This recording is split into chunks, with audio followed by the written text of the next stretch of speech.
And that's really what makes all of this really bullish for us.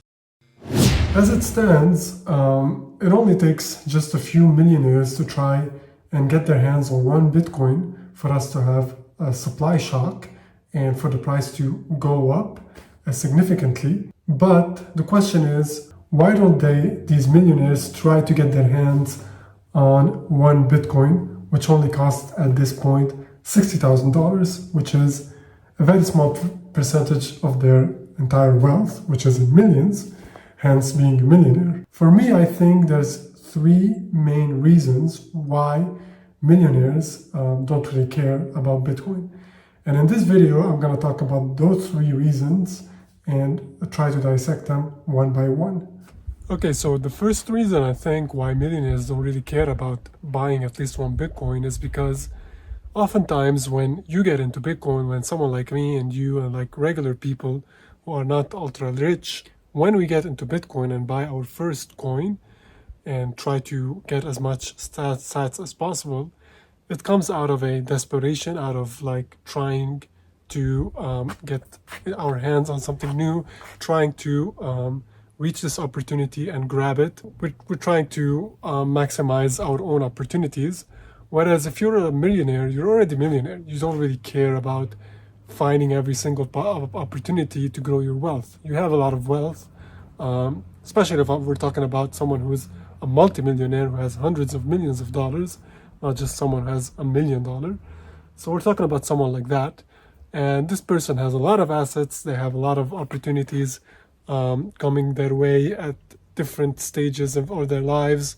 They're always being recommended all these different types of investment opportunities, ways to make money.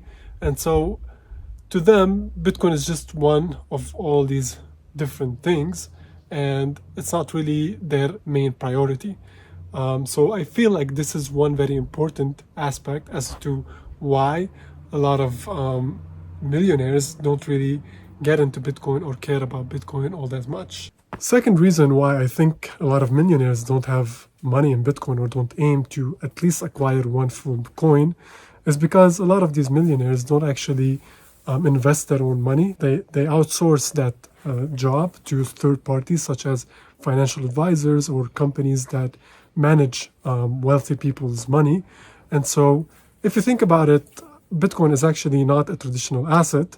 And up until this point, there's still like some regulatory ambiguity as to whether or not Bitcoin is a legitimate asset or, it's kind of like there's this big taboo around Bitcoin, especially in the finance sector. And if you go to university and then you get your experience as a financial advisor, advising companies or working at a bank or something like that, you're never really taught about Bitcoin. And so a lot of the people who talk about Bitcoin on a day-to-day basis on YouTube and write books about it and everything, they come from an alternative financial background, or they come from an engineering background, or they're just like libertarian activists or something like that. So they're not really the mainstream. And so a lot of these people that manage the wealth of wealthy people and who work on Wall Street and stuff like that, they don't really learn about Bitcoin. And it's not really the main thing that is taught in schools. Maybe some investors and some financial advisors, they learn about it independently, but it's not part of their day-to-day job or part of their education, their formal education. And so a lot of these people don't really recommend buying Bitcoin. And this is one of the main issues. But with time, and as ETFs got approved in the United States, and as we see like the regulatory aspect of things is getting better and better over there, people are starting to open their eyes towards Bitcoin. And so this is something we always kind of try to talk about, is that you right now, as a person who's getting into Bitcoin, you have this opportunity to front run these people, to front run Wall Street. Obviously, the opportunity was better even a few months ago, but you still have this opportunity. And so I think as, Bitcoin becomes more and more popular and more to the mainstream, a lot of these financial advisors and Wall Street guys and the people who manage other people's monies, these guys will finally start recommending Bitcoin at some point when the whole thing becomes more acceptable in the sphere that they work in.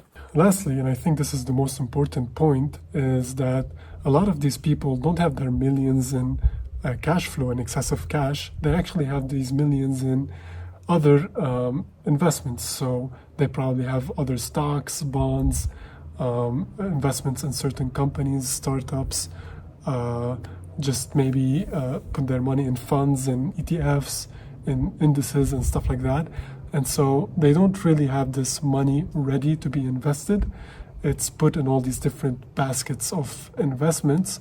And to move your money from one investment to another, this could require a lot of paperwork at some stages, and to get them out of a certain portfolio manager such as BlackRock and to put them in your own bank account, it could really be a hectic kind of a process.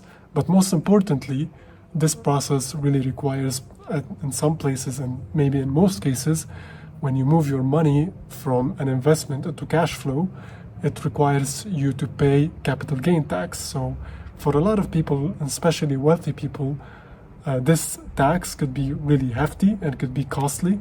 And so this is really one of the main reasons, one of the biggest hurdles in front of these people that have money that is managed by other people and put in all these different investments, for them to actually take that money and invest it in Bitcoin.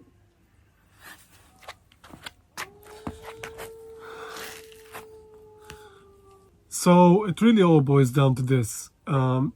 This is probably true that not a lot of millionaires have got into Bitcoin, and they have they're aiming to get at least one Bitcoin. But that's probably a good thing, because it actually means that you're front running all these millionaires.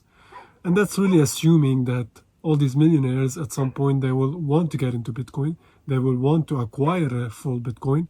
And guess what? When they want to do that, it will be their Bitcoin that they want to buy. So at that point, and once all this regulatory hurdles and all these taxation stuff and all these reasons that we talked about become less and less relevant to them, they will want to buy Bitcoin. But the thing is, and the most important thing to remember, is that they want to buy your Bitcoin.